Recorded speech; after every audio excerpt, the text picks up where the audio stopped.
You get? So we try and get what is common, and it's very easy. You go to these places, getting what is common is very easy. Then we ask ourselves, how do we execute this good idea together so that we are more effective? There's just that unifying power in unity. And I think that's where the elder, wazee, tunasema wanatuongoza vibaya. That's the only trick they have, or the only hiyo ndio nguvu wako nayo. Like wanajua when to come together. Hiyo ndio kitu sisi hatuja master, hatujajua when to come together. If we just figure that one out, then we'll go very far very quickly. Haya, ndo maana nilikuwa nasema we need to stop that conversation ya kusema kwamba eti I am, tunafaa kuacha kuongea tu tumekasirika. We're just paraphrasing anger. And that is why when I change this, when I play the jingle, we are going to be talking about something else. I just wanted us to refresh the room. Na mimi nijipange. Na naona nimejipanga. Leo niko na topic. Wewe wacha cheza jingle. But leo niko na happiness, guys. You just have to keep up with me. I'm what do we call it? Niko happy bana.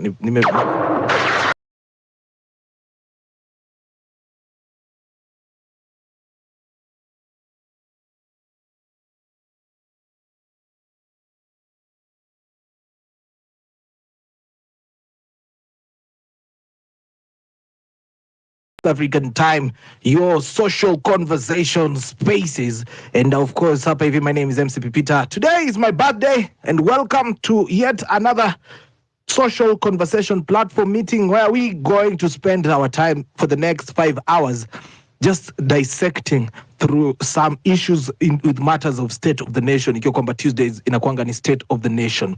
First of all, I would like to tell you that I saw a real serial killer in Nakuru. Hey, watu ni wabaya.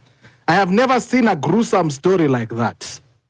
I have never seen a gruesome story like the one I saw. That guy killed about 4 people, and he was also maiming them and sexually abusing them. It was crazy. Yeah, that is one of the news items that caught my eye real quick. Now, the second one that also caught my eye, and I've not heard it very well, people are just passing by it, is the serial killer has decided to find his time outside. Prison break in Kenya again. The last time we had another prison break like this, the guy ended up dead.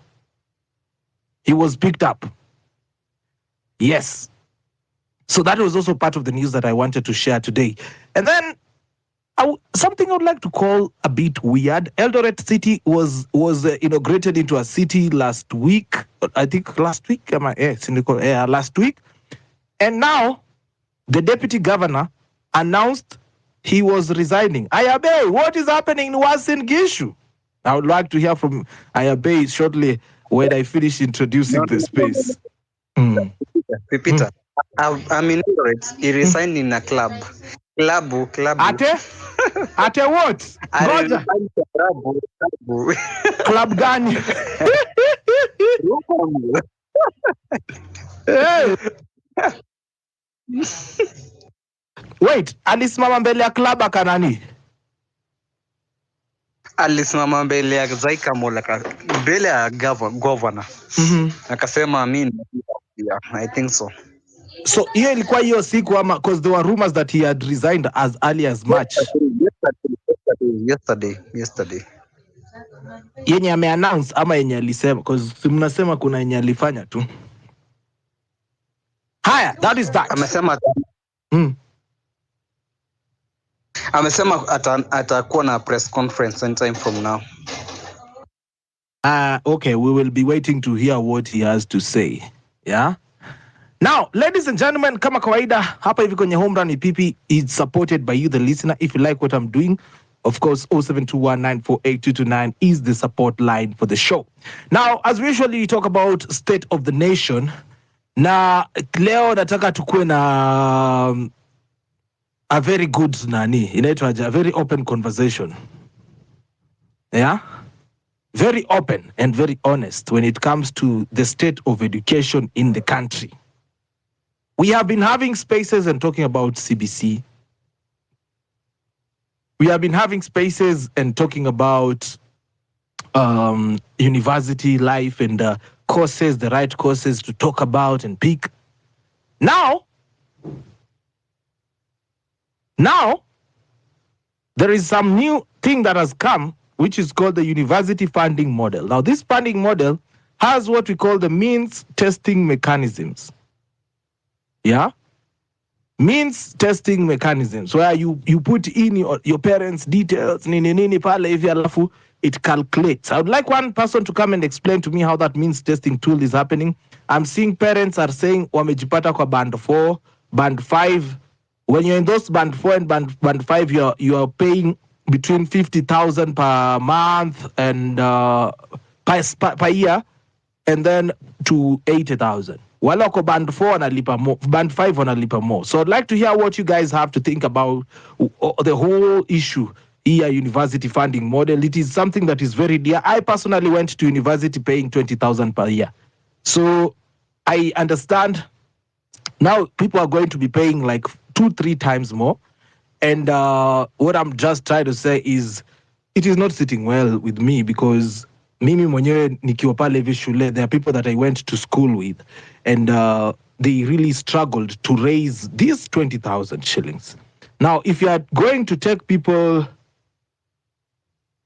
if you're going to tell people that you're going to, for example, give them an education, promise them a job. Sasa kama sisi wenye tuko na helps hatujapata pesa tuanze kulipa hii help, alafu unataka tena uweke watu kwa deni ya 500,000, what is going to be the implication? I'd like to hear your opinions on that. Welcome to Home Run Pipi. We are officially open. This is Home Run with Pipi. It's conversation time hapa hivi ndani kwenye Home Run Pipi. Of course, kama kawaida, I want to now throw the mic to the listeners, to the speakers as well who are here. You can request the microphone and talk to us. Ayabe, how are you doing? Ayabe, maoni yako ni gani kwa issue ya university funding kabla niende kwa kina Alvin? Acha nikitoka nitaongea. Hapo sawa. Clinton, talk to me. Well, Pipi, I have no much information on the model they are using, but what I know for sure is that model inalock watu wengi sana wenye wako vulnerable out. So I don't think it's a good model that should be used when dealing with university entry. Ukiona the past few days, the parents wameshinda complain. Even there's a guy who was supposed to go and study education science, Nairobi University. I saw him on TV yesterday saying that since that model was initiated, alijikuta sijui yako sijui band gani, meaning that the parents were supposed to pay extra than what we during our time we paid. So I think this is just a stepping stone for the government and the Ministry of Education. You need to scrap off mambo ya kusema sijui bandwidth and etc. Just work with the old model where mtu alikuwa akimaliza university bora atoka place fulani, the government way ilikuwa ina fund at most or at least half of the school fees. But nowadays unapata kuna a lot of inconsistencies, a lot of vichungi huku na huku. Mara your family has this, your family doesn't have this, you need to pay this, blah blah blah, such kind of things. And truth be told, by the way, this thing is killing dreams. Inaua dreams za watoto wadogo. Watu waendi shule bro hapa nje. I was talking to one of my neighbor, alimaliza KCSE last year, and she was supposed to join Egerton University. Alikuwa aenda afanye clinical medicine. Unfortunately, that lady anatoka to a family, even you bro, if you see, utasema tu huyu ana otherwise. Without any stepping stone from the government, itakuwa ngumu kwake yeye kwenda shule. But alijikuta kuwa yeye, according to that band wherever, familia yake iko na pesa inafaa kufund education yake, sijui yeye afai kupewa. So it's a bad thing. So, Pipi, let me take you through the bands. Yeah? Can you hear me? Yes, I can hear you. So there's band 1. That's for families with a monthly income of up to 5,985. There's band 2, families with a monthly income of up to 23,670. There is band 3 for families with a monthly income of up to 70,000. Then there's band 4 and 5. These are families which earn 120,000 going up. Now, let me just go down and break it down for you. Band 4, the government scholarship will cover 40%, the loan will cover 30%, making the total support to be 70%. So the family will only pay 30%. Meaning if your child is doing medicine, whatever, you take the total cost, and if looking at where your band is, you'll pay 30% if you are in band 4. Band 3, the government scholarship will cover 50%, loan will cover 30%, total is 80%, the family will pay 20%. And the upkeep loan will be Kenya shillings 50,000. So you'll be given an upkeep loan in band 3. Band 2, the government scholarship will cover 60%, the loan will cover 30%, making the total of 90%. The family will contribute 10%, and you'll be given an upkeep loan of 55,000. Then you come to band 1, the government scholarship will pay 70%, the loan will cover 25%, that's a total cost of 95%. The family will contribute 5%, and the student will be given an upkeep loan of 60%. Are we together up to there? Ama you are lost? We are together hadi hapo na nimepata hapo. My issue here is does this funding model improve the quality of education or reduce the quality of education? Because right now I think education is also part of those we call basic rights, right? 100%. Actually, it's enshrined in our constitution. Yes, so almost as a human right. It is a right that people need to access education. So my question here is, when they introduce this banding, all right, who is going to be beneficiary of all this, and who is going to be the greatest loser of all this? That is all I need to know right now. And what criteria will they use to ascertain which band you belong to? And now something more interesting, my brother. Let me give you something more interesting now to think about. No, so there are people who actually found themselves in band 4 and they're poor, retired. Do you want to know what they said? Walisema the people that applied for the courses ndio walifanya makosa. So the mistake is not on the means testing team, it is on the people. Are the people that applied ndo walifanya makosa, and they are told now warudi waende appeal tena. Do you think it's going to be fair? That is my question again. Joseph for AI is here with us. How are you doing, Joseph? I'm doing good. What are your thoughts on this issue? I'm so much mad about this education. As someone who benefited from help, from the help loan, and someone who knows well that I could have not gotten the education I have were it not for that loan, I'm so much mad to see that today and going forward, children of the poor will no longer be able to access university education. The core purpose of this categorization of this budding or buds of whatever they are is purely to deny the children of the needy the education they need and to bring back the corruption back to help. I'm wondering how comes I'm seeing the students complaining so much on the help Twitter, claiming that some of them have no income, their parents have no income, some of them their parents are single parents, yet they have been put in band 4 and band 5. You are left wondering what is the criteria. Yes, they claim that there was a mistake or there was a whatever. So who carry or who suffers from that mistake? It is a student.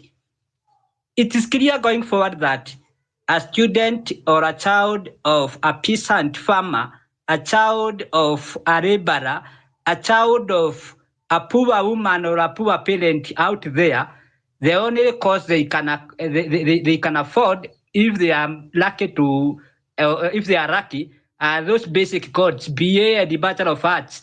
But for courses like medicine and engineering, will be a preserve for the rich. That's the whole purpose of this funding program. And I'm yet to see to hear enough noise from the students, maybe because they are joining the school, they don't know much about it. But where I am studying today, I have been invited to more than 5 harabes of students joining from once. Yet, the government has not given me a job. And when I try to do anything, they are hitting me left and center with taxes to the extent that no business can run. But I have over 5 invitation cards to harabes for students joining first year. Yet in our time, if I remember when I was joining campus back in 2010, I had my fees fully paid by HELP by the day I was joining first year. But today, even the continuing students are claiming that they have not even been given their previous year's allowance or allowances or the HELP loans. So what is that urgency of this government reverting everything that was working to something testing, to something experimental? You wonder what was the problem with the HELP? If it was funding, they were to add more funds into it, not to take that whole load and give it to the students. Even to those who will get the loans, and you'll be lucky to get these loans, a student will be finishing school with a loan of over $1 million. Kama sisi tunashindwa kulipa over 100 ama 200,000 yenye mtu alitoka nayo, $1 million or above, how will they be able to pay for that loan? So let us make let us make noise. Let us call this out, and let us demand, even if the government can joke with everything else, not about education of our students, not about health, because they are doing the same on health. This is what they are calling categorization. They're also bringing the same in issues of this health insurance, whereby the government can read your M-Pesa statement and tell you that this is the amount you own, without even requiring to know whether the M-Pesa messages are the money that come in and go out every day. All these are systems and mechanisms to deny our young kids and to deny our brothers and sisters education. And we must oppose it so much. So, in summary, I'm so mad. I don't know what to say. I'm lucky I have my education, but I'm painful because I'm forced now to educate my other brothers and sisters. Yet even myself, I don't have a job. This can't work. Jose anasema kwamba analipia ameitwa harambee 5 na ana kazi. Can you imagine the irony of it? Umesoma wewe ni graduate, unaenda kufanya mchango ya mtu mwingine aende kugraduate pia naye huko shua kama atapa. Jose man, niko kama wewe. The last time I was in active employment was in February in 2023. The last time I was in employment was in February in 2023. Mpaka saizi nimekuwa nikiapply kazi iko inapatikana. That's why I started my own show. So mimi nashindwa ukweli hivi. Hey, Ayabei, what's up? Ayabei data activist then Eve.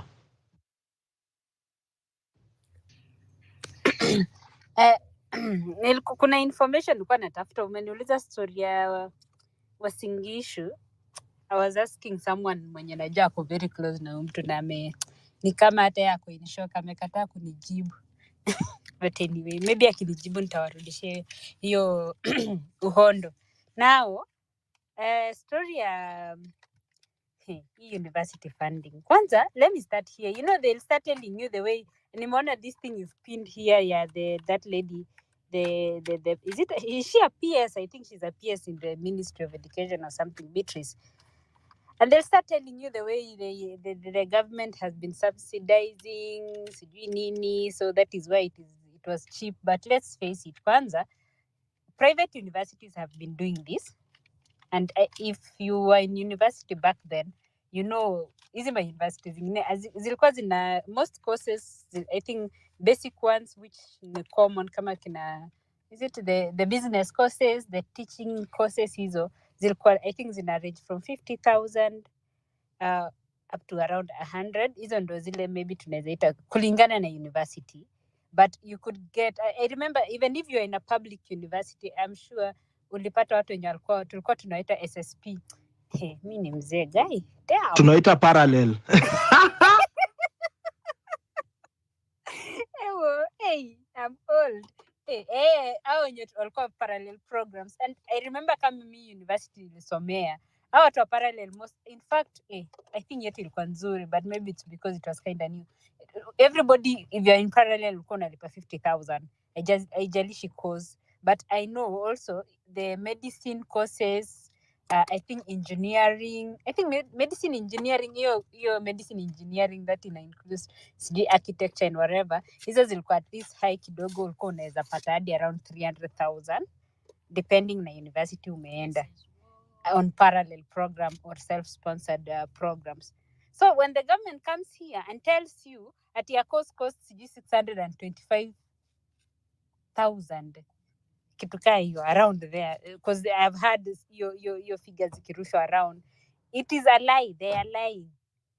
Even if they want to say they want to do your wanaita sijui ni nini, whatever they are calling it, there is nothing that they are stopping funding the programs because it's expensive. Hakuna kitu kama ati ina cost here that much, whatever they are claiming it to cost. It is a lie, and then it's a black and white lie. Na kila mtu, anybody mwenye uko hapa, I'm sure most of us ni watu ambao tulisoma. I know kuna students wako university saizi, of which I don't know anybody who's in university right now, so sijui the way their courses are, but I'm sure bado zina cost hizo ma 50,000, 50 to maybe around 200. Si pesa mingi, so they are lying and it's not fair. Secondly, when education is funded by the government, it's not because the gava really toa pesa zake. This is our taxes, this is money we pay. Ni kama sa leo mwanze kuambiwa sasa tutakuwa tunawajengea barabara kulingana na vile tumeenda kwa familia zenyu tukaona mko na uwezo. So kama if your family, kama area yenyu mna earn sijui whatever 50,000, wamesema mnaanzia 70. Waanze kukwambia hiyo pesa uanzie ati sasa barabara mtakuwa mnajengewa hivyo. Because if we agree this, the next one itakuwa barabara, next itakuwa hospitali, next utakuwa unaambiwa tena, the government needs to reduce funding or spending, so we need people to be chipping in from their pockets kulingana na uwezo wake. Those things people, we shouldn't let them happen. It is a lie. Ama basi tuambiwe kila mtu aache kulipa tax, then every man for himself and God for us all. Though that is not fair. You know, the one thing that you are telling us, they go to health. Unajua, social health in a kick in October. And I'm sorry guys. Social health kwa sisi ambao tunapata pesa kwa tipja, tutakuwa tunajilipia 6,000 kwa sababu tunapata pesa mingi kwa mtandao. It means testing. So it's coming to health as well. So there's that. Data activist. Yes, PP, birthday boy. Yeah, man. This, maybe I'll give you my insights from a data perspective. Personally, I think serikali is just out to make sure that to keep the poor. You know, and why do I say this? The statistics show, and na hizi stats na wasomea ni za kutoka the Kenya Demographic and Health Survey ya 2022, which were released last year. So kuna analysis nilifanya ya education. So it says for no education. In Kenya, 6% of women and 3% of men have no education. The county with the highest number of women with no education is Mandera at 71%. It also has the highest education gender gap of 37%. Basically, with this new model venye nimesikia kidogo, those people who don't have an education or are not literate, ni kama mtabaki hivyo, because the costs of educating you or getting you literate will be very high. Unaona? So ni kama serikali imerealize when we educate these guys, hawa ndio sasa wanaenda kwa streets and ndio wanatupatia shida, so we need to find a way of limiting that. That's just a hypothesis. Lakini honestly, I am not for such a model, because pipi ni kama venye umesema, if you paid 20,000 for a whole year school fees, why can't we have that model now? Why can't we have our population educated? Because education is what is going to take people out of poverty. But these guys want to keep you in poverty. Ndio maana, another reason I say this is because Gava iko na hizi stats. Most of the time hizi stats zinatoka kwa Gava. Most of the time from Bureau of Statistics. Lakini utakuta kama kwa hiyo finance bill, they decided to tax bread of all things. Yet, in their same statistics, 15 million Kenyans are food hungry. 15 million Kenyans. If they use those own statistics, would they really tax bread? Yet they know 15 million Kenyans are poor, are food poor. Naona? So, naona kuna shida mahali. There is a disconnect somewhere. Either these guys don't know what they are doing, or what is happening is someone is pulling strings from outside the country, or things are just going wrong. Something is amiss. A very big miss, Pipi. Something is amiss kabisa. Hao ni maoni yangu tu. Nimekusikia baba. Nimekusikia, kwanza ukiniambia hiyo story ya education literacy levels na kuwa concerned, because hiyo county ya Wajir is also poverty, ni asal. There's a lot of money of ours that goes there.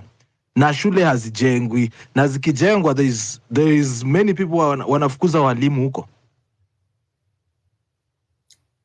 I totally agree. Kwanza nilifanya ni kuonesha sasa hiyo ya literacy levels. In the one for literacy levels, most you'll find the guys who are not as literate are from northeastern. Ni Turkana, Mandera, Marsabit, Samburu, Wajir, naona Tana River. Those are the guys who are not, they are the least literate, and especially the women. Women are the ones who stand to not be educated in those areas, because unakuta there is the aspect of culture which kicks in. There's the aspect of religion. There are so many things that kick in, that help this situation to be the way it is. But government should be coming in to educate, make sure people are educated. Unaona? Lakini kuna shida Pipi, kwa sababu mi naona if the more people are educated, the more the government will be able to collect taxes and so on, and so the more we'll be able to develop. Lakini they want to keep us in a certain place. Why? Unaona? Why? So kuna shida. Ni kama I'll give a story. There's a university. There's a certain university that was being built some time ago. That time it was a constituent college, and there's a certain a big wig who was he was a big wig, and he was really fighting the formation and the building of that university. And when we inquired why he was fighting it, we got to be told alikuwa naona watu wakianza kwenda university, watu hatakuwa wanakuja kwake, because kila mtu alikuwa anakuja kwake kupata mawaidha.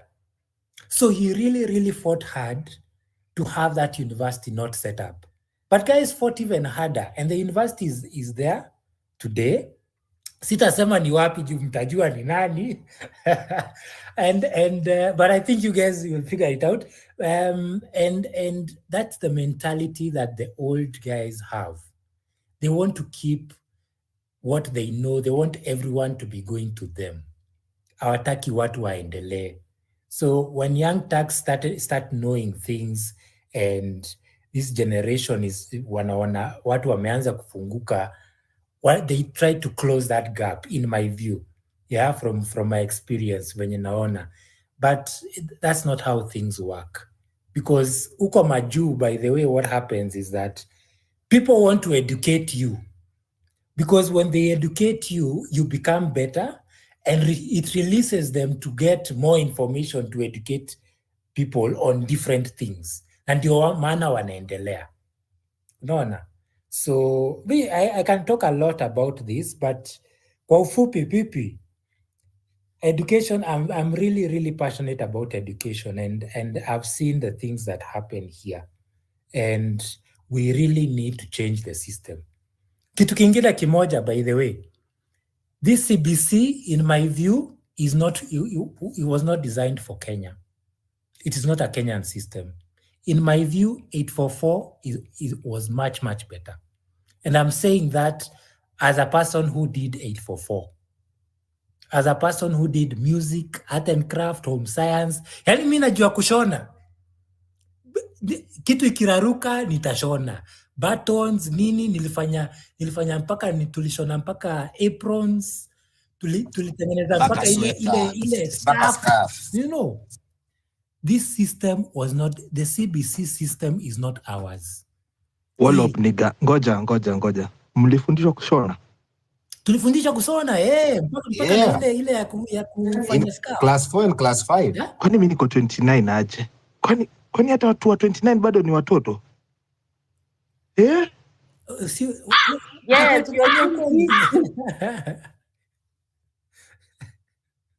Hey, sawa basi poleni. Hey, kwa mtakunimeza. Watakunimeza. Science gani pipi? Mimi sikusoma home science, to be honest. You pipi. I see DK ako hapa kwa listeners. Yeah, nimemwona ndio nimempandisha. I want to remove you from course, ni refresh, ni walete wote pamoja. Yeah. Kabisa. Haya. So wacha tusikie kutoka kwa Eve, alafu nitarudi kwa data analyst tuongee. We still have about 4.5 hours before we call it a day here kwenye Home Run with people. Ladies and gentlemen, this is Home Run. Social conversations, engaging topics on your phone anywhere. This is Home Run with Pipi. My tip line iko hapo hivi juu if you like what I'm doing, and of course if you want to wish me happy birthday. Number ni hiyo hapo juu 0721948229. If you need my other details nimezipina hapo hivi kwenye tag. Asanteni sana. Eve, habari yako? Mzuri sana, habari yako? And happy birthday. Thank you. Nini mnakuja hapa kuniambia mimi ni mtoto na I'm 29? I know you're 29, but sasa kitu yenye inafanyika ni I think maybe wewe ulienda kwa zile high schools zenye boys kufundishwa home science ilikuwa stress. But your years before when you were in primary, I think it was ilikuwa imetolewa kidogo. The art and craft, me, I did art and craft in primary school. I did home science. Being that it was that early, tulikuwa tuna creatiwa interest. So I missed it from, I think, class 6 kuendelea. When the new version of the new system of 844, because kulikuwa na versions za 844 zilikuwa zimeingia. The new versions came about. So I'm lost. The new versions came about, and we were doing different. We were sticking to the main subjects. So for me, I have a very unpopular opinion. Necessity is the mother of invention. Currently, saizi, what we are seeing going on in education is it's a bit depressing, but I see an option whereby we will have our own teachers, people who will teach us new skills or how to go about new skills, kwa sababu what I've been seeing with the not the normal, maybe the social ones currently, or maybe vitu zenye zinaweza katusaidia in our day-to-day lives, like hiyo kushona, there is crocheting, there is knitting, those skills, soft skills that can help us move around and go around and do also more technical stuff. Like, let's say someone who specializes in tiling, mtu mwingine akuja specialize in masonry. These are things zenye you learn, it's like an acquaintance thing, yeah? Unajifunza ukiendelea.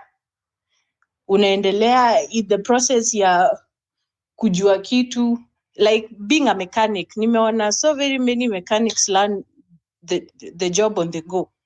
Unaona, so we don't have to see it as something gloomy, lose all hope that our universities are being taken away by the rich.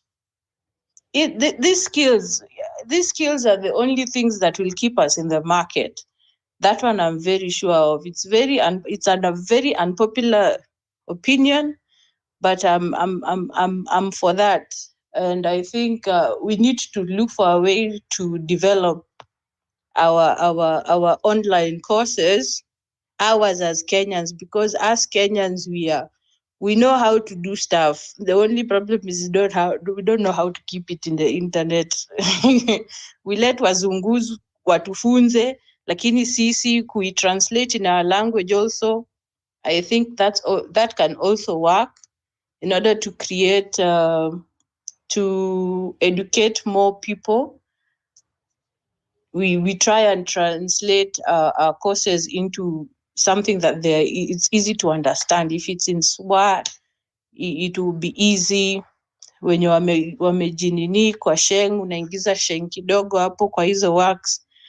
You continue going through it, because hii yetu sasa venye tunaona hivi, venye kuenda tutakuwa tuna complain kila siku, and we don't see the way forward. So I'm of the opinion that at least let's get together and try and do courses that will open people's eyes into the market that is out here. Because kama mimi pita mimi nikaa wewe, tumekuwa tukitafuta kazi hapa nje, there's no official work coming about, but we don't just sit, we teach ourselves new things, right? Wewe uko hapa umejifunza kutumia kufanya spaces, somebody somewhere amejifunza kushona. It just takes the initiative. So if like this thing of being made in Kenya, yeah, there was sometime an unveiling by Uhuru Kenyatta, made in Kenya clothes. Fridays used to be made in Kenya days for government officials. So there was a boom in Ankara stuff within our society.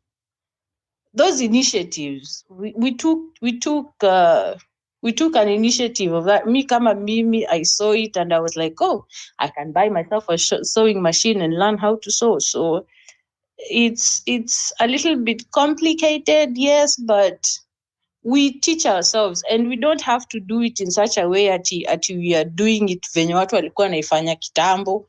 We do it as people are doing it now. They are very, very nice modern equipment zenye tunaweza katumia kufanya kazi saa hii.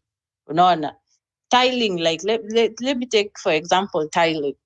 You have something called is it a suction? It's almost like a suction thing, yeah, that you use to hold larger tiles, and it also vibrates. That's a machine. Kitambo, we used to use our hands and stick it and use a rubber mallet and see how to place the tiles regularly on the floor.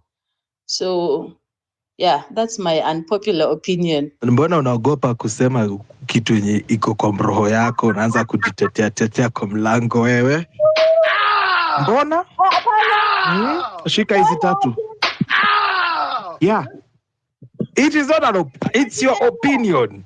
It is actually a Yeah, good it's my opinion bwana. unpopular opinion. Kwa hiyo Kenya ujaribu kutuambia ndio ile tulikuwa tunasoma inaitwa apprenticeship. Harewe. Yeah, apprenticeship. Yes. Wewe umesoma academy, mimi nimesoma public, naelewa. Zote ni same, apprenticeship. Hapana, mimi sikusoma academy, tulikuwa na kitu yenye hiyo time it used to be called private. Yes, ulienda private. Si ni ukweli Nedo? I know watu wa private venye mnaongea apprenticeship. Saa ngapi Mr. Mwangi alikuja akasema apprenticeship.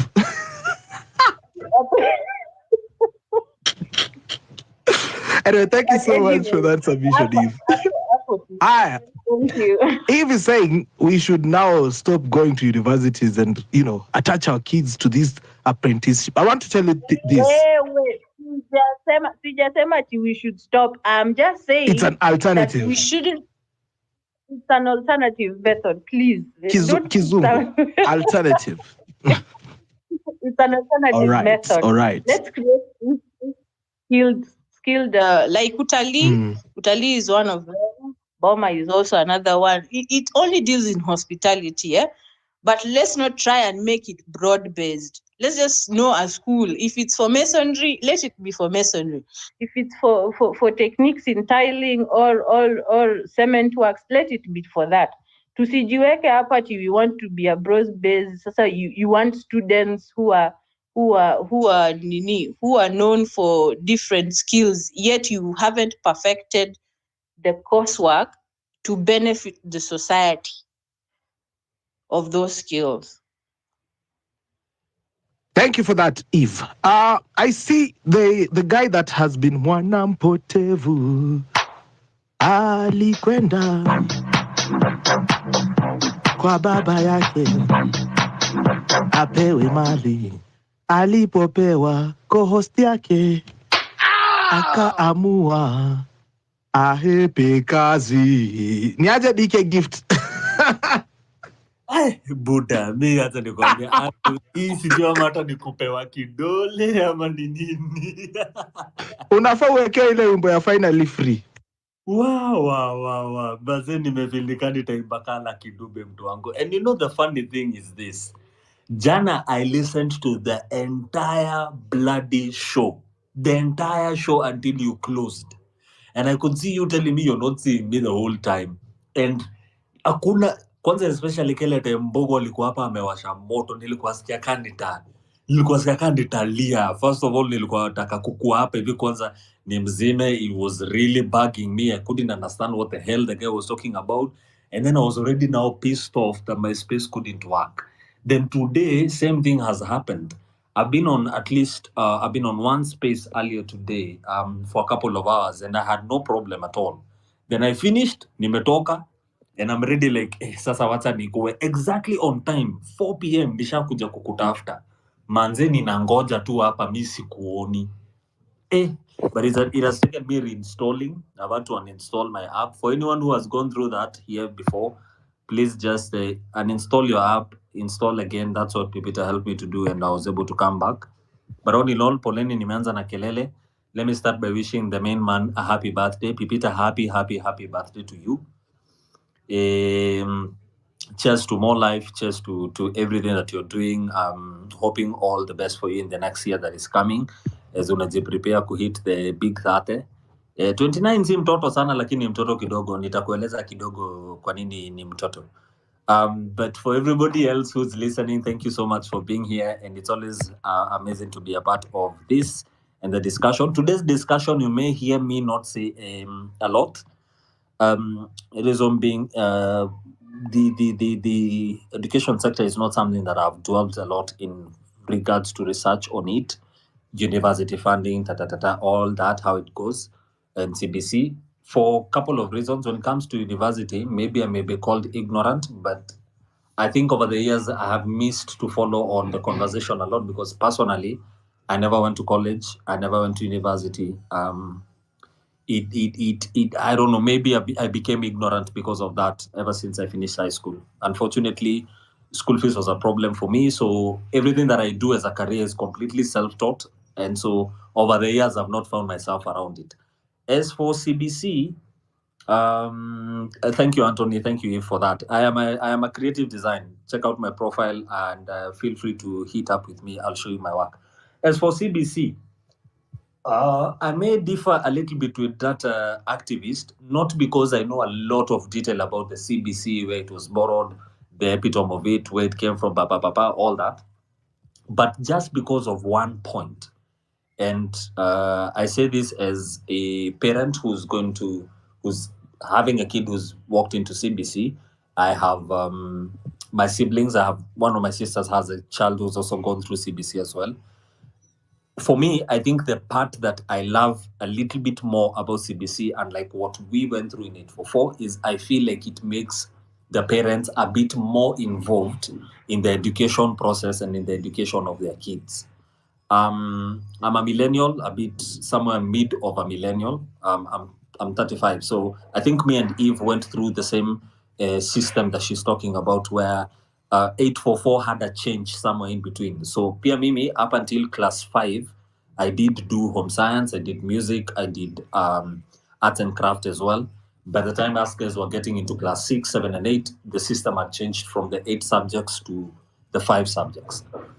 What I see different from then and what I see different now is with the 844 system, except for my parents checking my diary to see whether I did the homework, except for them asking me for my book and asking me like, umefanya homework? Namuonesha nimefanya homework, anaangalia that nimeifanya, not necessarily that amefuatilia sana, and kuna parents wenye walikuwa nafuatilia kidogo. Kudos to people who had parents like those.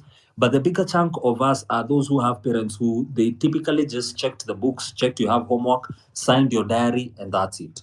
Most of the other times that you probably saw them involved, and I'm also talking as someone who, to people who either you went to public schools or even if you went to private schools, not one of those high-end private schools.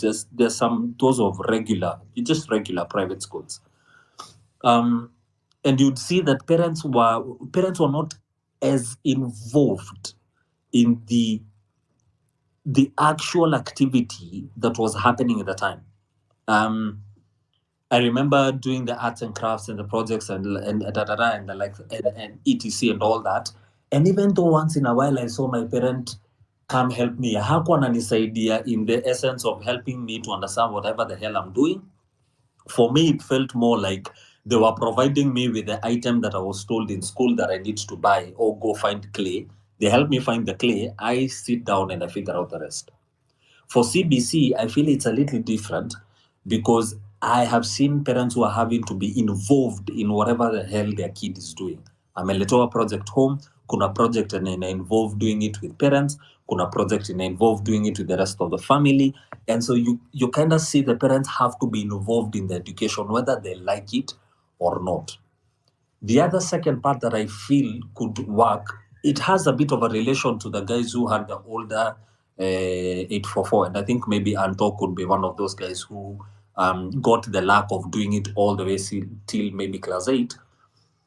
The one part in Inonek, you are a little the same, but I think CBC could move it even further, is the ability of CBC also in some places where it is being practiced the right way. It is being used to identify also the strongholds of particular children and try to probably see if it can tailor, the teacher can try and focus a little more on the strengths versus the weakness of certain kids. And if it be followed to the letter as it's supposed to be, theoretically speaking, then I think it will help the kids as they're growing older, like you see in other maybe more developed countries where kids are fashioned towards the skill that they are seeing they have best. All right. The kid could be seen as early in stage that they have an interest in music. So by the time they're going also in high school, and if possible, that they are called into schools where there is also the extension of the same subjects, and I hope the high schools can also return some of them, then the child is also getting closer to them realizing what their skill was or what they're good in a very early stage. My reason for saying that is, like I said, I didn't go to college. By the time I was finishing Form 4, whatever it is that I'm doing today as a career, I did not know it existed. Throughout my high school, unfortunately, I was not in a school that had the arts and the likes. But remember, because my access to arts and craft was stopped at a very early time, that is 1990, I was in class 5, I think 1999. So between 1999 and 2006, I had no, except that probably I would have gone looking for it, of which I didn't. I had no exposure to the elements that have to do with art and everything. And please note, when I was in lower primary, I was doing very good in the arts. I participated in those Kiwi, if anyone here remember those Kiwi school competitions for drawing. I participated in them in my younger primary. Now, my reason is that if for whatever reason I had gotten that exposure a little bit, by the time nilikuwa namaliza form 4, ningekuwa ninajua just how much creative and just how much of an artist I am. I only came to discover it for myself when I was age 20. And I literally just stumbled on it. Like I stumbled on billboards. I was mesmerized by how billboards are made.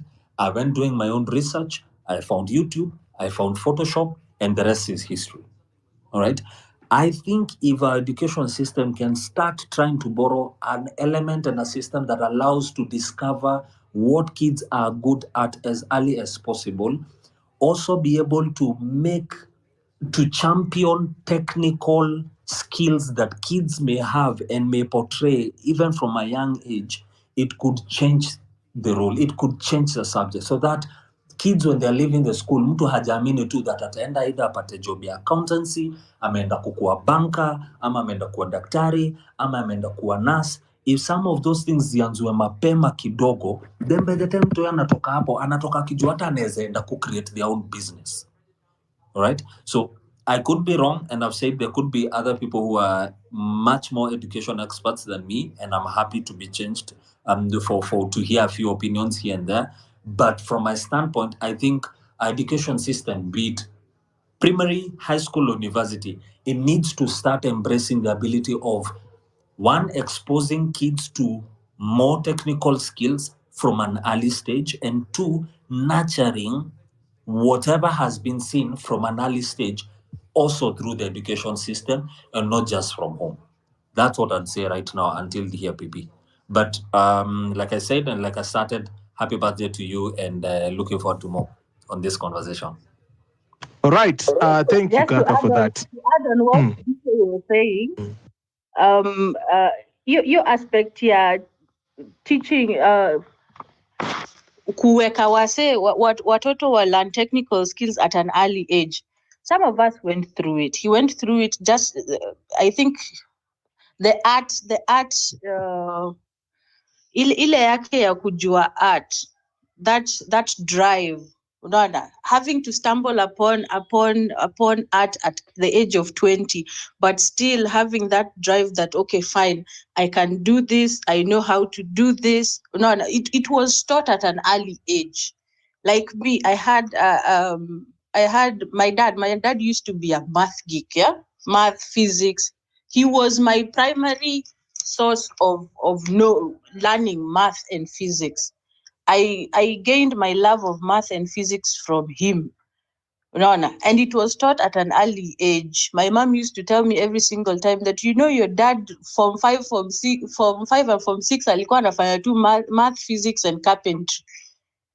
I like all those three things I like to do. I like to learn about wood and all these kinds of stuff. So we shouldn't also, as older generation, we shouldn't even keep our hobbies and our loves from our kids. We need to also teach them, because that love essence of it all starts from our interaction with the children. Unaona? Our love of accounting. Mtoto akikuona umekaa kwa computer, you're looking at spreadsheets. One time atakuja kuuliza someone else, even you, ati, what are you doing?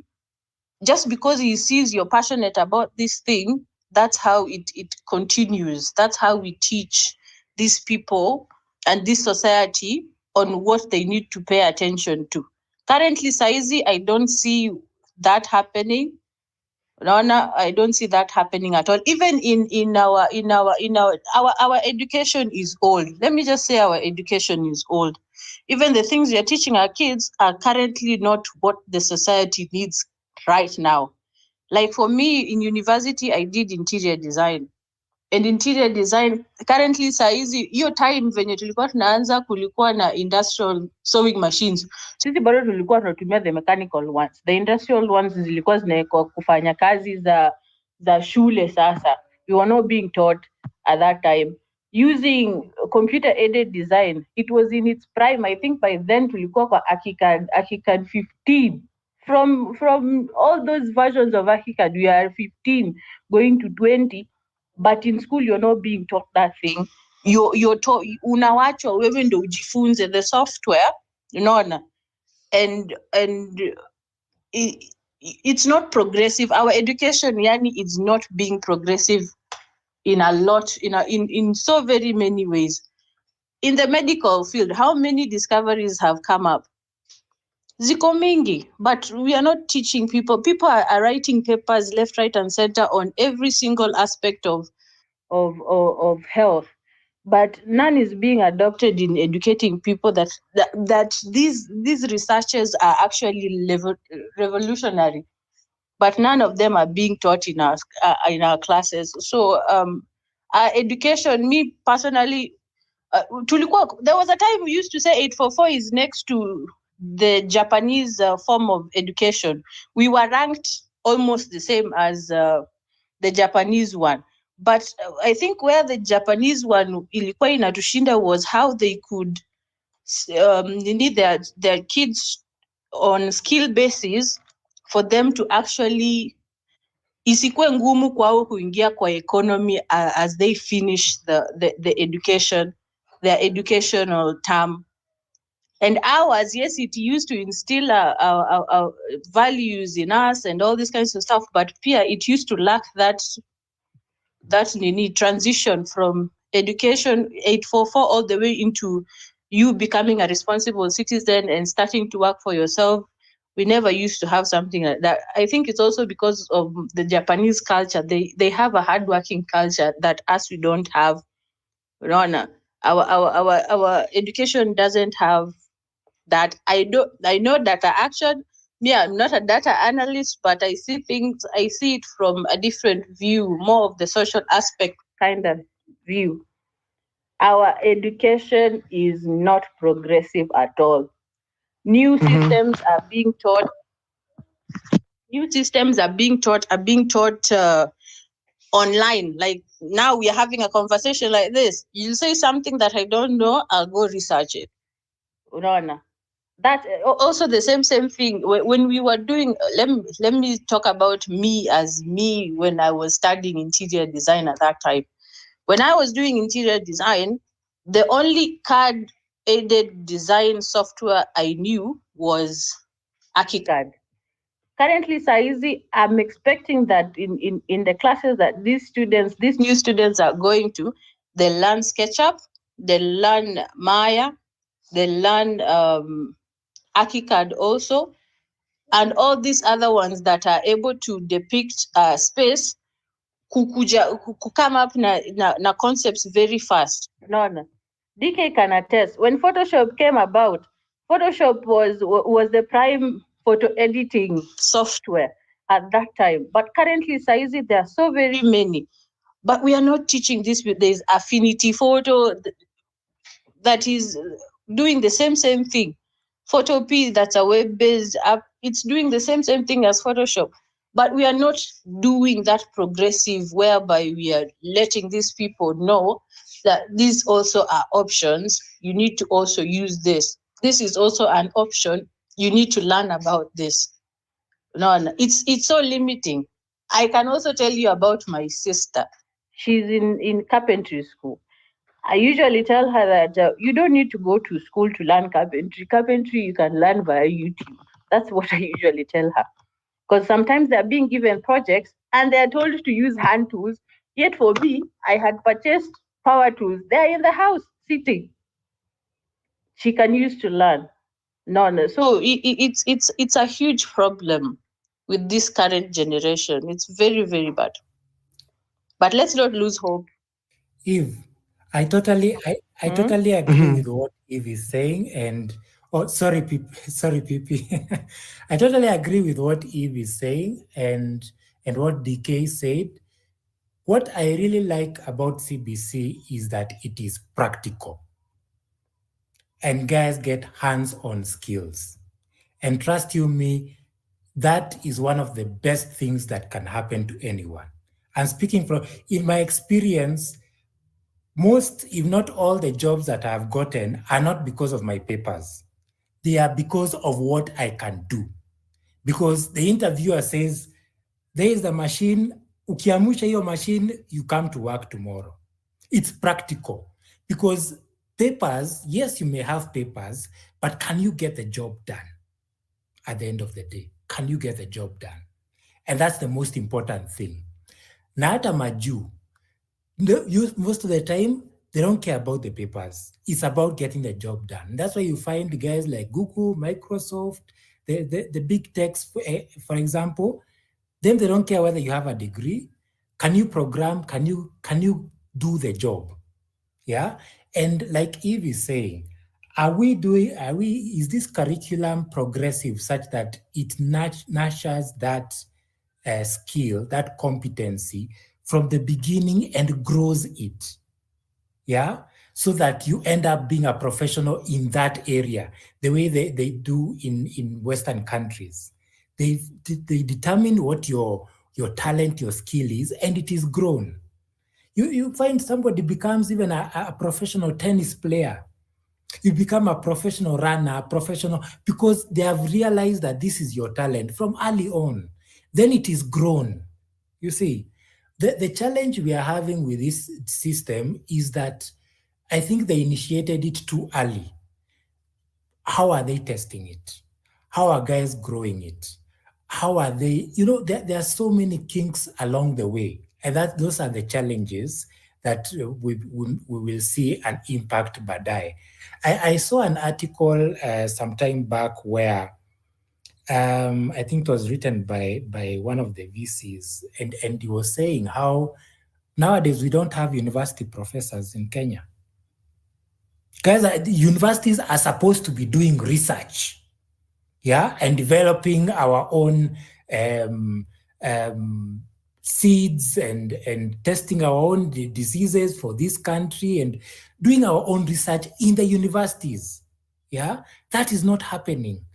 Will this university model, which they have set up, help us get more professors, help us get more educated people who are learned, who can help advance us to the next level in terms of research, in terms of growth as an economy? You see, how will this university model help us going forward? Because it's not about the now, it's about the future. Yeah, are they looking at it from a present point of view or from a future point of view? And I think they are looking at it from a present point of view, but it has a future impact. We are the ones to determine what that future impact is. Yeah, and we find that there are some things which are not going well with it. We need to help course correct, because this is what is going to affect our children and our children's children going forward. Yeah. So I like what DK said, and he was speaking from a parent's perspective, and he has observed, and it's very true that parents nowadays are more involved. That's a plus. That's actually a very good thing, because the parent can actually get to know what the child is doing. Yeah, and see where the child has a problem. You see, and that's a really good thing. But also, I think some things are also being left out. It has more become like it's more STEM based. It's science based. I remember for us guys, for example, we used to be in a mixed class, and you'd be told, you guys, everyone needs to come with a riddle or methali in their mother tongue. So you'd hear a mother tongue in Kikamba, a mother tongue in Dholuo, a mother tongue in Luya, in Kimeru, in Kikuyu, and you get to interact, and get to know all these things. And that is a literature lesson. I don't know whether that is happening now, because I also feel like we are losing our culture, our identity, Yeah, and that is something, if there's something we should not lose, it is that, because that is who we are, And as I was talking about learning home science and what have you, by then we learned how to cook, yeah, and tulikuwa tunapika kwanza, sisi tulipika wali, yeah, na kulikuwa na wakosto walikuwa wanapika wali wa mnazi, very nice. That's when you're in primary, and so when you get to learn these things at a young age and it's practical, you enjoy, you see. And yeah, so I think there is that. Kuna watu wawili naona hapa, I'm sure they would like to say happy birthday. Jeshiko na Ayo. So yeah, I think for now that's my submission, PP. Asante sana kwa hilo. That gets us to 2 minutes past 6. Yes, ladies and gentlemen, thank you so much for tuning in. Today is my special edition, birthday edition of Home Run with Pipi. Yani, nyewe mwaisikia wapi mtu anafanya kazi kwa birthday yake? Let me be honest, it's a money saving tactic, Like, signing ingekuwa nimesha anza na, kanyama. But due to public demand, na pia the last time I took a leave, some people were telling me to write show cause letters, niwaambie venye kwa nini kwa show yangu bana. Hey. You are listening to Home Run with Pipi. Weekdays from 4 p.m. to 9 p.m. Lakini show ni yetu, kwa sababu tukiangalia poa, mimi naleta space, nyinyi mnaongea, nyinyi ndo mnaweka lights on kwa space. So it is our show. Yeah. So you guys have the right to also have a space even when I'm celebrating my birthday. Don't get me wrong. I'm going to a karaoke near me after this. Yeah. Keki niko nayo ready. I'm about to link up with a couple of my friends. Tuikate haraka. Then I go sing some karaoke songs. That is why I work at 4 p.m. so that by that time, hangover, mama. You are listening to Home Run with Pipi. Weekdays from 4 p.m. to 9 p.m. Welcome to the junction. Hey, it's been 2 weeks since I gave a junction here. And the last time I was talking about the junction, I was really ranting. This country. I really try. Now, ladies and gentlemen, I am an 844 graduate. And I would like to say that in my time, I did not do any home science.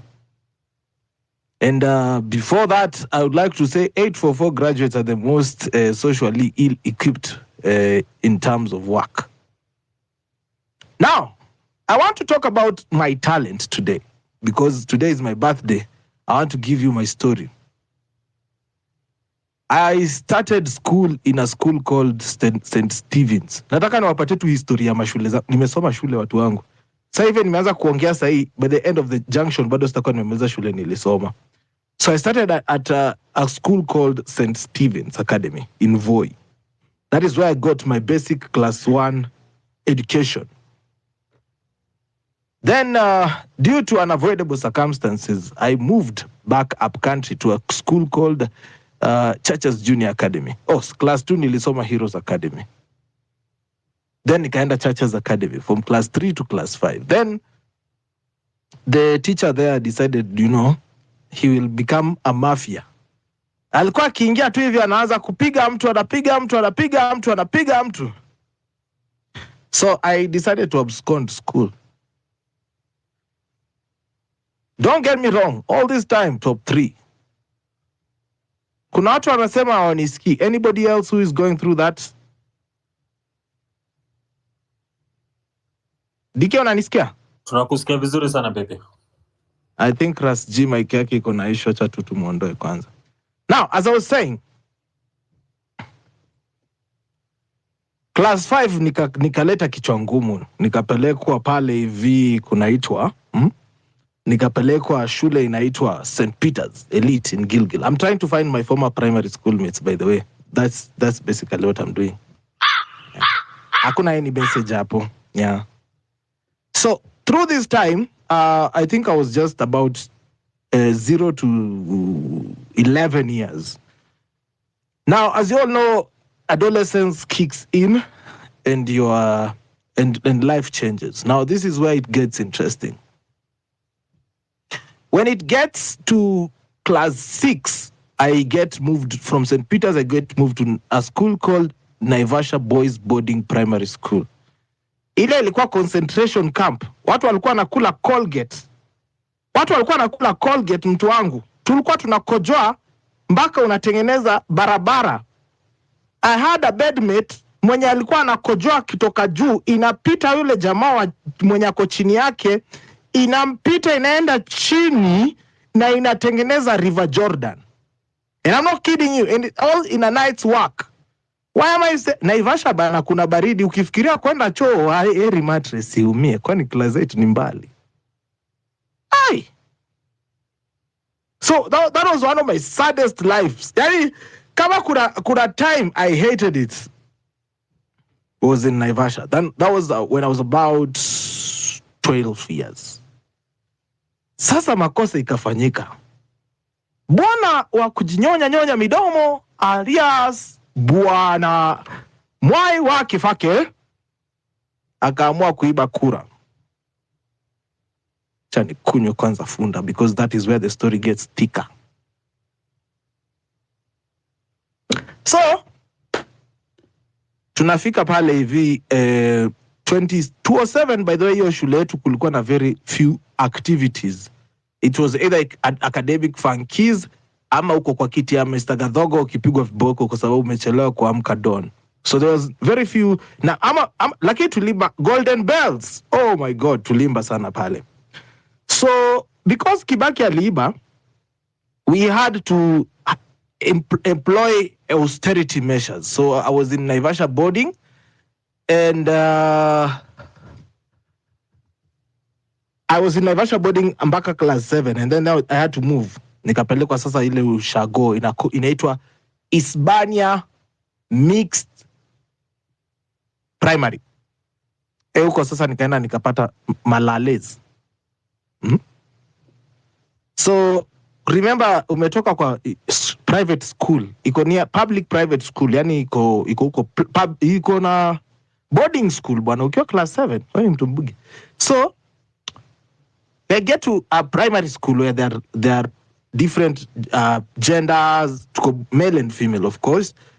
So mi nashanga, hii ni mixed school for the first time, and all of a sudden my personality explodes.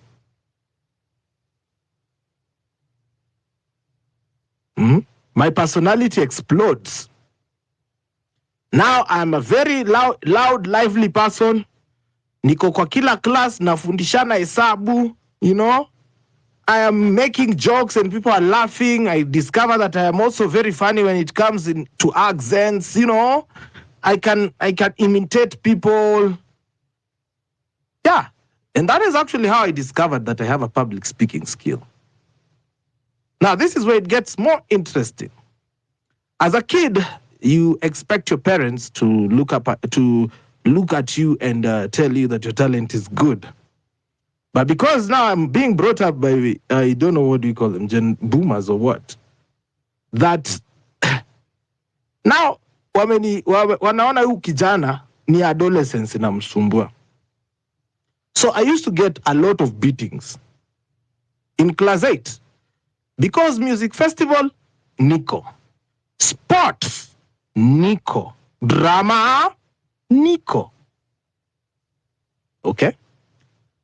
But I was not like ile niko na haraka sana, iti sasa niko nacheza. No, I liked watching people play. And I think that is where my talent left me. Now, on joining campus, I had already started being told you're when una ukatunu mwingi. So in the school I was studying, there was my my aunties walikuwa na walimu hapo. So hiu clownery nafanya hapa hivi watu wanapenda sana. I didn't know it was emceeing or whatever public speaking talent. To me, my people had made me believe ninafanya cartoon. Ninafanya clown. So imagine this talent imeanza kushow at 12, 13 years. But I'm getting beaten at home badala ya kukuwa motivated kufanya kenye nafanya.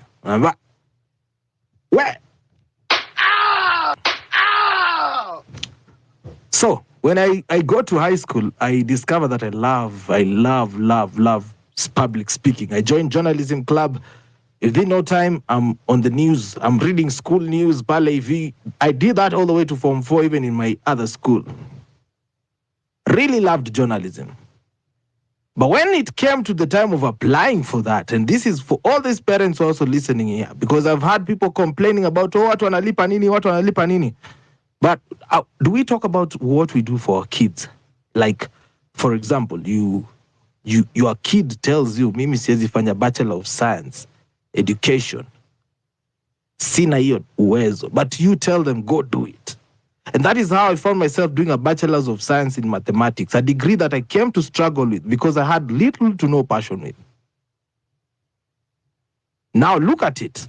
When I hear somebody like Eve come here and say that you can learn from people and you can also do what you do, I really relate, because that is exactly what I am doing right now. After looking for employment using the degree that I was forced to do because I had no interest in sciences, I was into the arts. I wanted to go read news. Hata kama singesoma news, basi hata kama ningesoma Tukotane radio in Korea. I really wanted that. You see. So parents also shatter dreams. That is one part that I just wanted to point out. Parents shatter dreams. You see your kid is being expressive, you go to them with offensive words. Unawachukia. Don't tell them.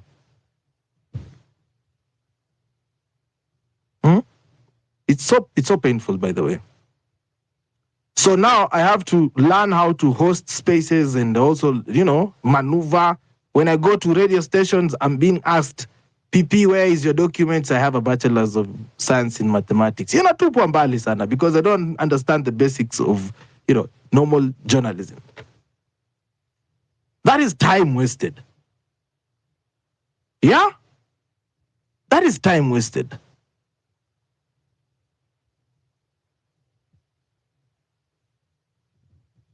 That is time wasted, guys. I have wasted about 6 years of my life pursuing a degree that I did not want. Somebody tells me to go do a master's in mathematics, nasikia nikaa kuniua. Amjue hesabu venye inaweza kufanya nyinyi. Nyinyi mwaona wapi degree watu wanachukuliwa watu 80, watu wana graduate watu 19. Na ni mmoja kuna first class. Na wengine watu 4 kwa hiyo graduation wamerepeat. Bana, hii kitu ni ngumu. Maths is hard, and if you don't have a passion for it, it could kill you. I'm that one person who really struggled through campus, and while I was struggling through campus, I was trying to also make my side of nijaribu hata nifanye kibarua 2-3, not getting into drugs. If you are being honest, I got into drugs after campus. So yeah, it's a very tough place to put your people. Tuanzie tu hapo kwanza. This is me to you guys. I know some of you are listening to here, mnakujanga mnaniambia you are paying school fees for 5 students.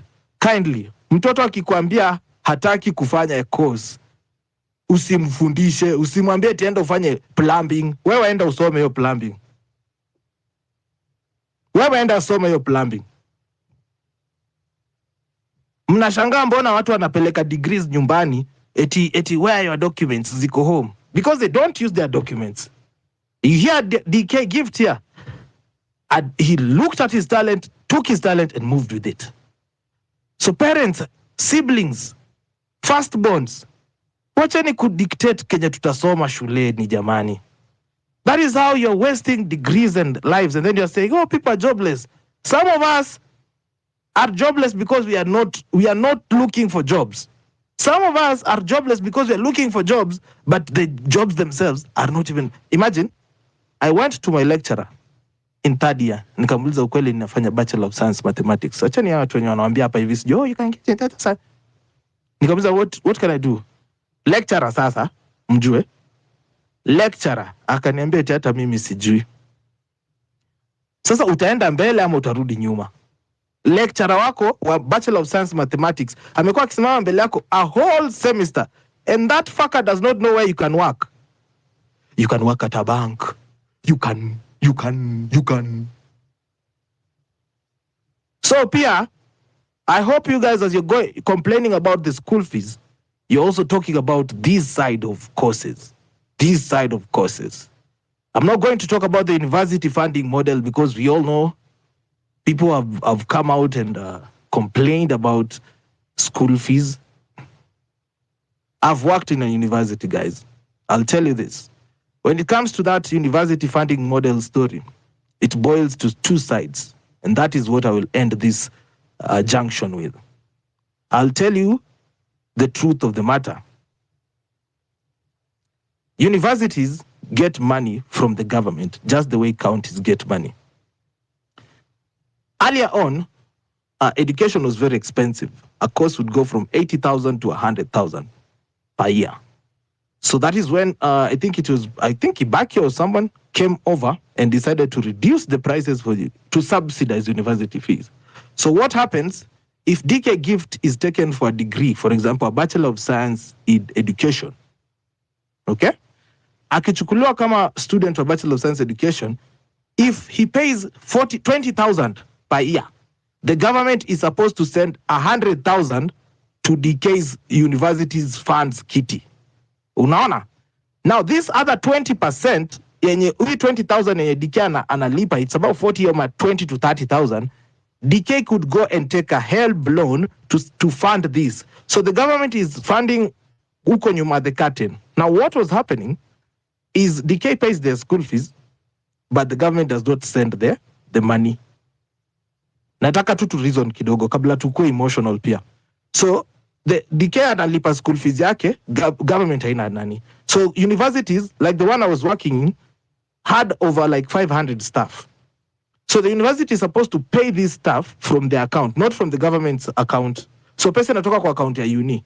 So hapo ndo watalipa lecturers, part-timers, some of them are from the government, some of them are paid from the university. All the non-teaching staff are paid by the university. So the university is supposed to take all this money yenye inatengenezwa, ilipe watu na bado isubsidize, ifanye vitu zingine. So what happens when they do the whole yearly budget, they send the government what the government is supposed to send and what is supposed to be paid by students. And then the government, wakati wanafanya budget yao kama saa hizi, wakati wa finance bill, they should have sent some money to universities the way they send money to other places. Yeah? So what happens for years, the government has been doing what it has been doing to the national government has been doing the same thing to the county government. Like, kama they were supposed to disburse 100% this year, they will send 20%. So the county gets 80% deficit. That is the same thing that is happening also in university. So they have been sending little money by time. So the universities have been crashing under pressure, and that is why you're hearing universities are going to strikes. Okay? Now, when this happens, you find that people are going to on various strikes. Unapata watu wameenda wamepigana vita nini. So that is what has been happening behind the curtains with our campuses. Now, think of this like as a kid of a teaching staff. My mom is a non-teaching staff somewhere in a university. They have been made to pay, they have been given salary less than what they're supposed to get for 5 years because the government has not been sending money, students have not been enrolling enough, and the school fees that the students are raising, some of them do not pay the full amount at the start of the semester. So they pay at the end of the semester, which makes it hard for the schools even to plan themselves. So that is what has been happening in the ground. Now, enter the new university funding model. And my problem with Kenya Kwanza government is their way of public sensitization. It's what I like calling gaslighting. And the implementation is even worse. Because right now, if you pay that 100,000, what they are doing, the university funding, what they're now reversing the money. Now you are getting your money immediately. So that hakuna deni ile government na disburse pesa kwenda kwa student. What they are doing wrong is they are not giving the right advice to the parents. Okay? When it comes to they're not explaining why they're raising the fees. You know, they're trying to increase the self-reliance of universities. Now, how they are trying to raise this money is the problem, the means testing tool. Now, ladies and gentlemen, my conversation today is that means testing tool. I want to get to understand why the means testing tool is putting students in the wrong bands and gaslighting them by saying they did typing error and the system caught off. Are we selected by AI on how we are going to work and study? That is my greatest concern today. Watu wenye wako kwa data, watu wenye wako kwa information, watu wenye wako kwa education, I want us to break this down on a more mental side than emotion. That is my junction, ladies and gentlemen, and happy birthday to me. You are listening to Home Run with Pippi.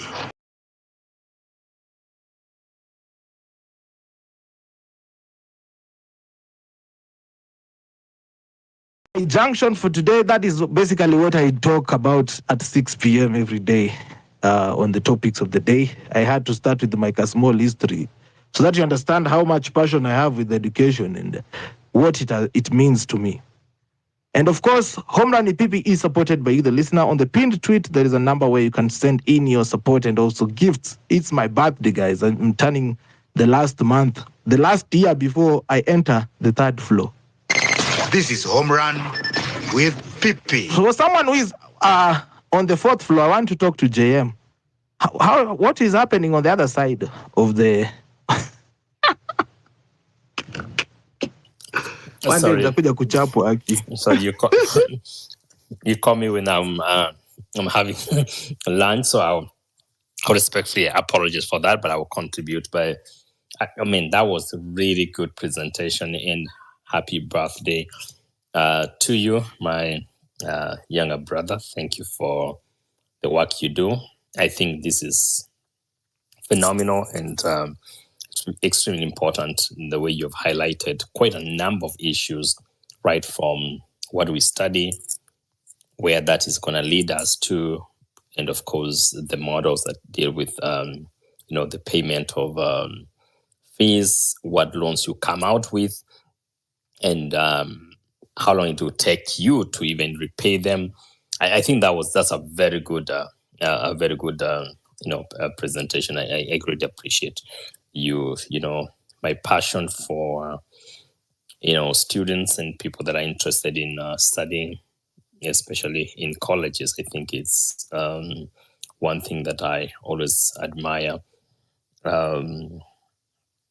So my first challenge will be just to number one, to ask the people that are on the call. I think we are enough to.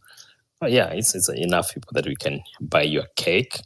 So I will just give a first challenge to everybody that's on the call. You can buy my friend a cake of at least 10K. So if the team raises 10K, then someone is going to match 10K. That would be 20K. That'll be really a good cake, I think.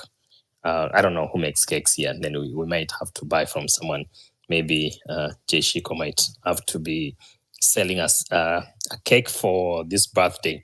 It's good to celebrate one another because that's how we grow, that's how we get better, and that's how we bond to be better. So you have a challenge that whatever amount you're sending, at least for the next 30 minutes, and the cap is 10K, it will be matched. So ukitoa shilingi 10 yako itaitishwa kwamba kama ni DK ametuma 10 itasema kwamba ametuma 20.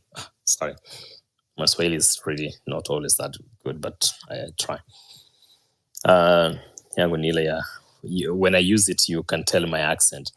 But quick comment here, PP, on the aspect of what you're studying. I think you raised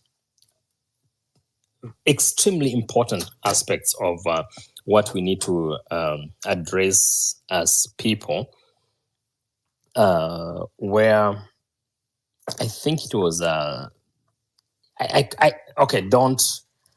me not quote the university because I'll be wrong. So there's a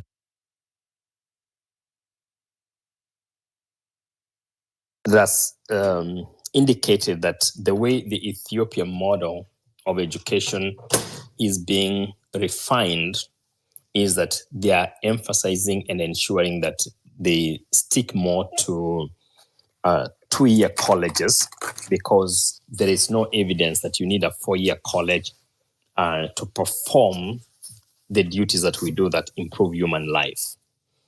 Once we get to the 4 years, we need you to be confined into a laboratory somewhere to do research, to be able to now improve on how things can be done. But for those that are doing a job and performing, I think 2-year college is sufficient. For those of us who went to to school to be teachers, we've consistently argued that the folks that went to Kenya Science, which was a 2-year diploma, they actually outperformed us, those who went to 4-year college. So the aspect of trying to reform the university and what exactly you need, it's not a new thing. It's being studied, it's being presented. In fact, most of the jobs now no longer list to ask you that, oh, you need a minimum of a bachelor's degree. I think they're completely out of that. Quite a number of them. So now they're asking which skills you need. So it's more about a skill-based conversation. So when you talked about going to your professor in third year, which you probably had like only 1 year to go, and you ask them, what exactly am I going to do with this? And they had no idea.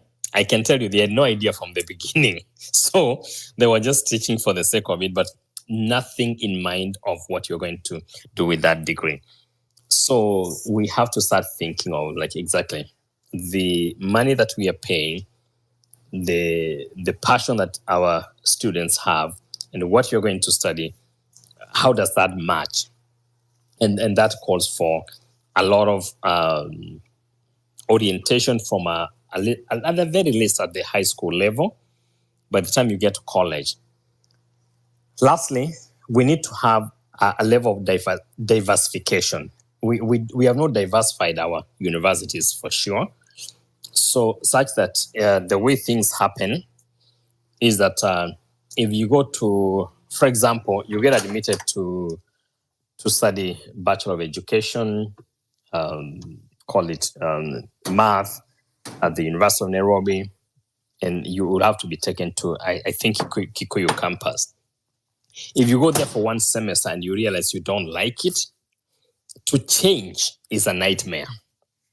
So the issue of giving students the ability to transition and change, even as many times as they can get, and I think it's been verified that you can change your degree up to what? I think 3 times.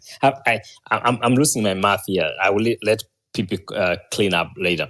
So most students change their degrees up to, I think, 3 times in the course of 7 times in the course of their life, and then you change your degree, your career 3 times in the course of your life. But then the way the Kenyan university is structured, there's very little room for you to even change or transition from one degree to the other. It's so rigid in the sense that if you go to your first semester as a 19-year-old and you hate it, then the room of transitioning to something else that you love is extremely restricted. That's one area that I would recommend, and I think, and of course, Professor Gerono, who led the team that was looking at the Dr. Ruto's education system. I think she probably understands that. So the rigidity in our university education system is the downfall of giving room for us to be able to be innovative, be able to transition, be able to give students. You have not matured at 18 to know what you want to study. You might have thought about it from high school because that's what uliambiwa.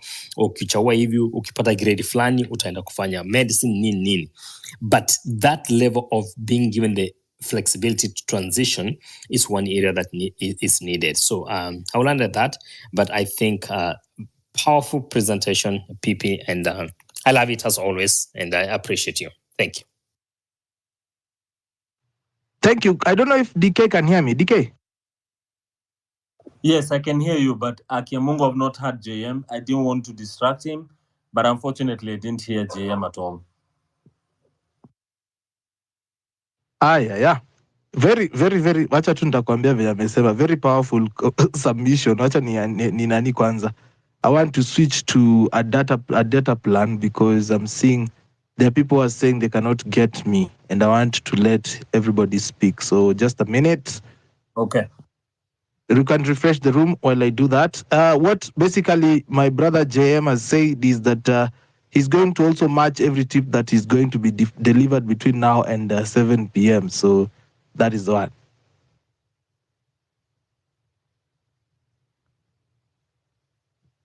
You can put here.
Now, I think I am audible. Can you hear me, JM?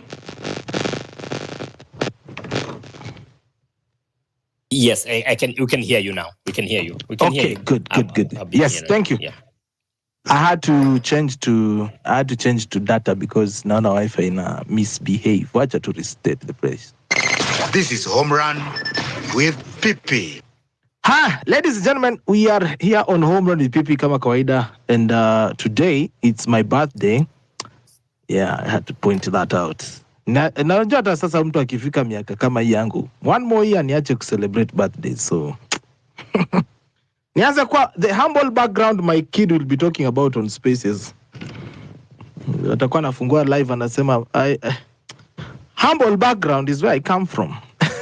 Hey. Anyway, we are talking about the university funding model and, of course, university education as a whole. I think JM has given us an insight. I hope it's only Dominic that did not get, and the rest got a chance to and get what JM said about teaching for 2 years. Watu wanaenda 2 years na wanakuwa better na kushinda watu wanaenda 4 years, and it's something, man. If people can do a diploma and get out in time to be teachers before wale watu degree and still be better teachers, I don't know. There is a lot that leaves to be desired as well. So yeah, that is something that we need to get to understand and talk about. Now, naona Joshua AI ameinua mkono juu sana. I'm going to go to Joshua AI and then I hear my friend Allen Overfafa anasema nini. Then Ras G, if you can request the microphone, I totally appreciate. Nimekuona ukirequest kara. You are listening to Home Run with Pippi. Weekdays from 4 p.m. to 9 p.m. Jose. Okay, hope you can hear me. Yeah, nakusikia poa. I wanted to comment something about CBC. I don't know whether I still have my thought back, but I want to say that CBC is a very good program, but it is being implemented the wrong way. It's only teaching a part, a snippet of what CBC should be all about. And secondly, there's a very big discrepancies between students who are learning CBC from the villages and those who are learning from group of schools and other high-class schools. One thing that is so much that so much annoys me about not just CBC but about the government, and this is the reason, the only reason that I voted for Uhuru 2013 was his promise to give laptops to class 1 students. And I was so much specific about that promise because I'm a computer guy and I know what a laptop to a class 1 pupil growing with it to the high school and to the campus level would mean to the life of that child. Currently, we are only teaching them some basics which are good, those things that like masonry, those things like welding, those things kama hiyo ya kushona. But the world is heading to technology. The world is heading to AI and robotic science. The only thing that these students and these pupils could benefit from this government, if it is only if it were to issue them with those laptops, and if it was to give them that quality education which would be uniform across all the cadres. But currently, you find that where the students from from bigger and well-able schools are doing some are doing some computer programs, even some doing some programming, you find the students back in my village are only wearing some gunias and fagiring in the village, and that's what is CBC to them. So it is again bringing another big gap between the rich and the well-able versus now those who are in the village and cannot access this education. I would therefore want to say that it's good. First, I want to. I forgot. I want to say happy birthday, Pipita. This is my first time. I'm joining your space, and I think going forward, happy birthday. I'm not good at talking much, but I will keep chipping in when I hear what I'll have then. Thank you. Thank you, Jose. You'll finally join the family. Can I ask Jose a question? Because I've been critical about this premise that you supported this aspect of giving laptops to class 1 students about that. My challenge to you is, as an educator, is the practicality of that. Because anyways, any serious person who has lived in Kenya knew that was not practical. So let's go back to that. But the second part, don't you think it would have been more beneficial if we established either school-based laboratories? I think it's British laboratory or something like that. So the labs, let's say that's a way to labs where you have your computers there and then they study, they go home and all that. Because when they go home, based on many places, that was not going to be practical. We could either begin with either community-based or school-based, because the aspect of giving each child a computer, it wasn't practical. So your support doesn't look like it really helped the government at all. I hope you get my point. Yes, I get your point. And I think I want to differ a little bit. I believe with good intent, maybe it was not practical at the beginning because of the issue of electricity and the rest, but with now where we have over 70% of all public schools with electricity, issuing laptops, not for them to carry the laptops home, but using them in school was so much practical with a will, if the government wished to do it. I had seen them doing the costing where a good laptop on a large scale buying could cost at least about 20,000. And assuming we had about 1 million kids joining class 1, that would be about 2 billion. With a will, the government could afford that 2 billion and give them laptops. The reason I'm so much after laptops than a school lab, the laptop was not to just teach the kids computer skills. It was to be a tool of learning through. Currently, I've taken time to study about these big guys in AI, the likes of Zuckerberg, the likes of Bill Gates, and those guys who are big tech in technology. And you find something different from them. These two guys and all the rest were introduced to computer learning at a very early age. Someone like Bill Gates had a computer teacher back at home. Same case to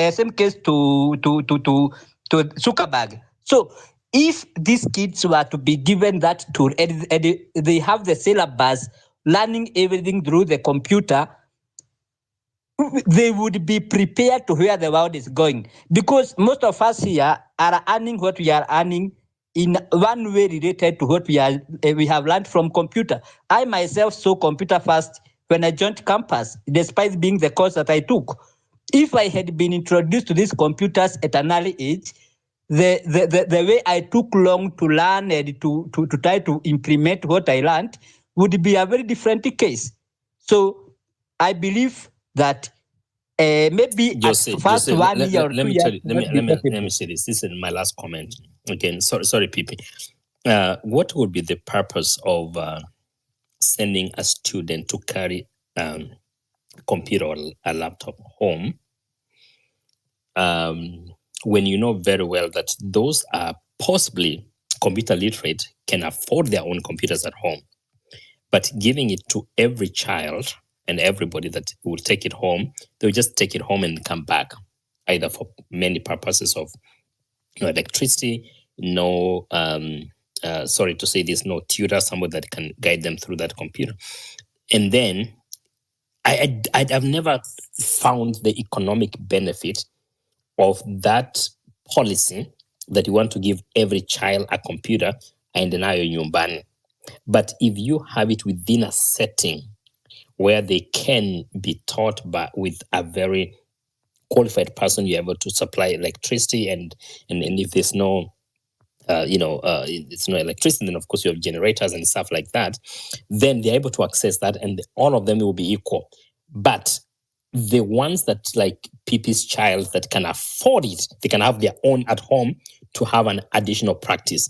One thing I have never been convinced of, my last point, is that giving a child, I'm talking about in Kenya, you are given the examples of Mark Zuckerberg and many other folks here, that they had their own tutors. That's not our scenario in Kenya. Our situation in Kenya is totally different. So can't we rethink this process and then achieve the maximum results?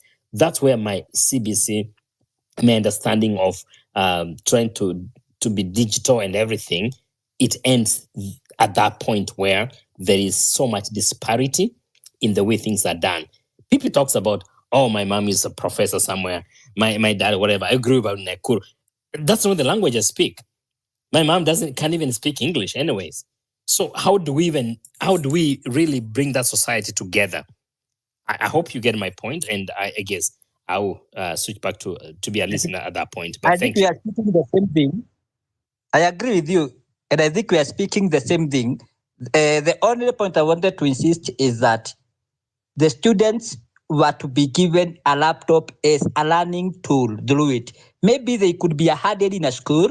They are given to a class one time. They are given to the other class, not to carry them home, for them to use them in school, to have that chance of being involved with computers at an early age. Maybe by the time the student could be reaching class 7, class 8, they'll be having some retro programming skills.